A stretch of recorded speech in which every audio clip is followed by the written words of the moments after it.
Per la quarta batteria in corsia 1 Aurora Zanetta, alla 2 Michel Crivelli, alla 3 Beatrice Mascotto, in 4 Vivian Grai, 5 Matilde Cerchieri, in 6 Matilda Biasioli, alla 7 Maria Gaic, in 8 Rachele Deste. Allora attenzione, c'è annuncio squalifica nella terza batteria maschile dei Centorana Junior. L'atleta in corsia 1, Giacomo Salvadego, Sporting Club Noale, è stato squalificato per nuotata irregolare.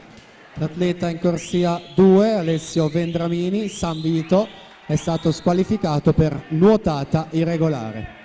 Avevamo già detto i finalisti, con queste due squalifiche nulla cambia, rimane sempre quello di Daniele Ortolan, l'ultimo, l'ottavo tempo, 1:9:36. Quindi giusto per fare chiarezza sulla rana junior maschi, torniamo alla rana assolute femmine, registriamo questo arrivo. Laura Mazzotti.